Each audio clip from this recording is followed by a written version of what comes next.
भक्तीचा किरण जिथे जिथे तिथे नव्या युगाची चाहूल आहे. क्वांटमच्या स्पंदनात दडलेले गुण भविष्यासाठी नवी सुरुवात आहे, भविष्यासाठी नवी सुरुवात आहे. ही चारोळी ऐकली की क्षणभर का होईना आपण त्या सूक्ष्म अदृश्य आणि प्रभावशाली जगात शिरतो, जिथे विज्ञान हे केवळ अभ्यासाचे माध्यम नसून भविष्याचा पाया बनते. आणि आजच्या आपल्या स्पर्धेच्या युगात हाच तर आपल्या विषयाची परिणिती आहे. जर आपल्याला आजच्या स्पर्धेच्या युगात टिकायचं असेल तर विश्वामधल्या गूढ गोष्टी उलगडण्याची जिद्द आपल्यात हवी. आणि या जिद्दीच्या जोरावर आपण गुरुत्वाकर्षणाचा ते अगदी कृत्रिम बुद्धिमत्तेपर्यंत शोध लावलेला आहे आणि देशाला सर्वोच्च शिखरावर नेऊन ठेवलेला आहे. आज आपण एका अशा उंबरठ्यावर उभे आहोत जिथे आपण ज्ञानाच्या कक्षा सोडून एका अत्यंत सूक्ष्म आणि प्रभावी जगाकडे पाहू लागलो आहोत. आणि हाच तर आपल्या स्पर्धेचा विषय आहे, क्वांटम युगाची सुरुवात, संभाव्यता आणि आव्हाने. याआधी आपण पाहिले आहे की 2+2=4 सूर्य नेहमी पूर्वेलाच उगवतो आणि कुठलीही वस्तू खाली पडली की ती नेहमी पृथ्वीवरच येते. मात्र या सर्व गोष्टी नियमित आणि निश्चित आहेत, या सिद्धांतानुसार घडतात. पण जिथे क्वांटम युगाची सुरुवात होते तिथे मात्र ही निश्चितता मोडते. आणि याआधी आपण संगणकामध्ये पाहिले आहे की संगणकामध्ये 0 किंवा 1 या दोन्ही स्थिती असतात. मात्र क्वांटम संगणकामध्ये 0 आणि 1 या दोन्ही स्थिती एकाच वेळी असतात. यालाच म्हणतात क्वांटम सुपरपोजिशन. एखादा कण कधी कणासारखा तर कधी तरंगासारखा वागतो, यालाच म्हणतात क्वांटम इंटॅगलमेंट. मग असे हे क्वांटम युग काही एका रात्रीत किंवा एका शास्त्रज्ञामार्फत नाही शोधले गेले, तर अनेक शास्त्रज्ञांमार्फत याचा शोध लावला गेला. यामध्ये खऱ्या अर्थाने 19व्या दशकापासून याची सुरुवात झाली. यामध्ये मॅक्स प्लँक, अल्बर्ट आइन्स्टाईन, नील बोहर, बोगली, श्रोडिंगर, हिसेनबर्ग यासारख्या अनेक शास्त्रज्ञांनी आपल्या प्रयोगातून आणि शोधातून हे युग आपल्यासमोर उभे केले. त्याचा फायदा आपल्याला आपल्या देशासाठी करून घेता आला. यामध्ये क्वांटम संगणकामध्ये 0 आणि 1 या दोन्ही स्थिती एकाच वेळी असून ते एक क्यूबिटचा वापर करून अगदी कितीही अवघड गणित चुटकीसरशी सोडवते. क्वांटममधील GPS तंत्रज्ञानाचा वापर आपण बघतच आहोत, पण याचबरोबर क्वांटम सेन्सिंगचा वापर करून आपण आपली माहिती हॅक न होता सुरक्षित ठेवू शकतो. शेतीमध्ये या तंत्रज्ञानाचा वापर करून आपण उत्पादन वाढवू शकतो. MRI सारखे प्रगत तंत्रज्ञान आपण आता सध्याच्या वैद्यकीय क्षेत्रात पाहतच आहोत. याबरोबरच हवामानाचा अचूक व जलद अंदाज घेता येतो. हे फायदे जरी असले तरी आपल्याला त्यांच्या आव्हानांना दुर्लक्षित करून चालणार नाही. यामध्ये सखोल ज्ञान आणि तांत्रिक कौशल्याची कमतरता प्रकर्षाने जाणवते, कारण आपल्या देशामध्ये क्वांटम तज्ञांची संख्या कमी आहे. याचबरोबर हे जे क्वांटम संगणक आहेत त्यांचे जे चिप्स आहेत ते बनवणे अत्यंत खर्चिक आहे. याचबरोबर क्वांटमचे जे कण असतात ते अत्यंत अस्थिर असतात. यावर तापमानाचा आणि किरणोत्सर्गाचा प्रभाव पडून ते सहज बिघडतात आणि यामुळे पर्यावरणीय आणि भौतिक मर्यादा पडते.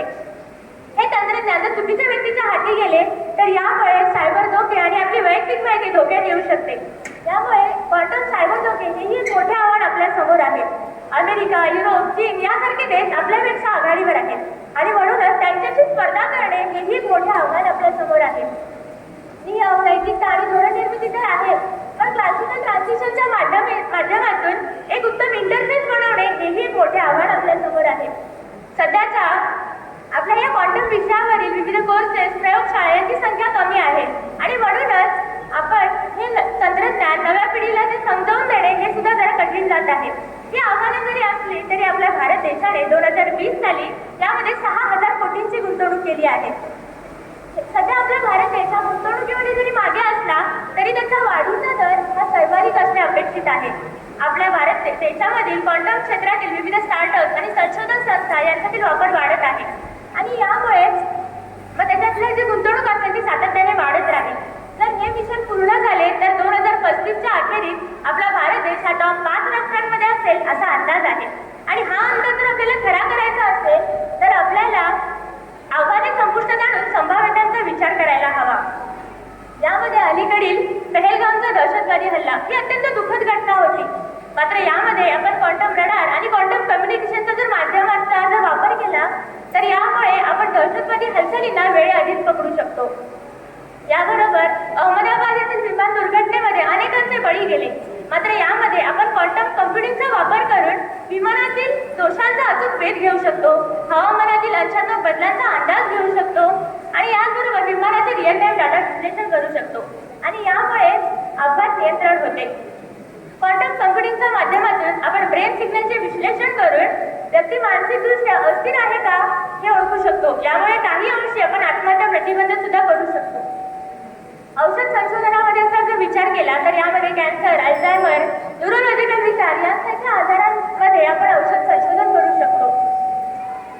सिक्युरिटीमध्ये क्वांटम क्रिप्टोग्राफीचा वापर करून आपण आपली माहिती हॅक न होता सुरक्षित ठेवू शकतो. यामुळे बँक फ्रॉड, त्यानंतर आपली वैयक्तिक माहितीची चोरी यावर आपण त्वरित उपाय शोधून आपण सुरक्षेची हमी देऊ शकतो.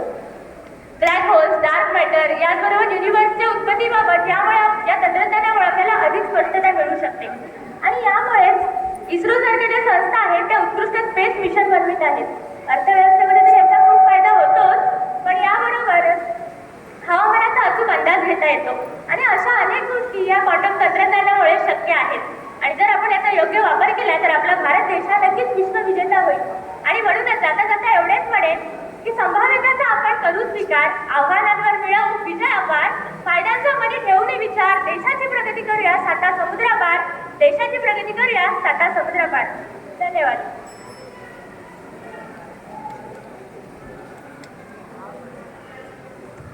तू आत्ताच जो उल्लेख केला आहेस आणि इथे म्हटलंय की इस्रो सारख्या संस्था या तंत्रज्ञानाचा म्हणजे हे क्वांटम युगाचा वापर करून उत्कृष्ट मिशन कंट्रोल करू शकतात. मिशन कंट्रोल करणं म्हणजे नेमकं काय आहे? मिशन कंट्रोल म्हणजे आहे असं की आपण आपल्या जमिनीवरच असे केंद्र तयार करू शकतो त्या माध्यमातून आपण अंतराळामधील विविध गोष्टींचे व्यवस्थापन करू शकतो.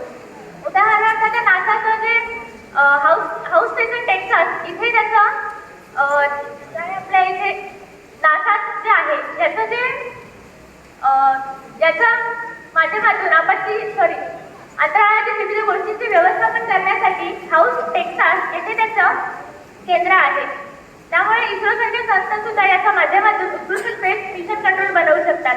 जसे की आता नासाचा जे उत्कृष्ट स्पेस मिशन कंट्रोल आहे ते हाऊस टेक्सास इथे आहे. तसं तर आत्ता पण आहे इस्रोचं कंट्रोल स्टेशन. बरोबर आहे. चंद्रयानच्या 3 मोहिमा झाल्या. होय, पण याच्या माध्यमातून आपण जलद गतीने यावरती व्यवस्थापन करू शकतो. समजा जर एखाद्या गोष्टीला जर आपल्याला व्यवस्थापन करायला 5 मिनिटं लागत असतील तर हे जलद गतीने होईल. त्यामुळे विविध घटना ज्या आहेत कारण क्षणाक्षणाला महत्त्व आहे. त्यामुळे आपण याचं लवकरात लवकर आपण व्यवस्थापन करू शकतो.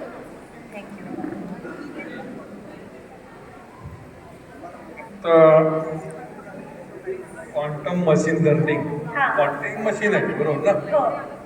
एक तो मानसिक आरोग्य व आत्महत्या, पण ते मानसिक आरोग्य की आत्महत्या हे भावनिक झालं. ती मशीन आहे सांगड कशी घालते? चांगला प्रश्न आहे खरंच हा. तर मशीन लर्निंगच्या माध्यमातून आपण विविध लक्षणांच्या माध्यमातून ती व्यक्ती मानसिकदृष्ट्या अस्थिर आहे का हे ओळखू शकतो. याचा अर्थ कसा, तर समजा एखादी व्यक्ती आहे तर तिच्या आपण काही जे लक्षणं आहेत ती त्या मशीनमध्ये आपण फीड करू शकतो. या माध्यमातून ती व्यक्ती अस्थिर आहे का, तिचे काय प्रॉब्लेम्स आहेत हे आपण समजू शकतो. आणि यामुळे जर आपल्याला जर तिला मदत करता आली तर ती व्यक्तीचा वाचू शकतो, जीव वाचू शकतो. त्यामुळे काही अंशी का होईना आपण ते आत्महत्या प्रतिबंध करू शकतो. पूर्णच होऊ शकत नाही पण काही अंशी आपण याचा नक्कीच प्रतिबंध करू शकतो.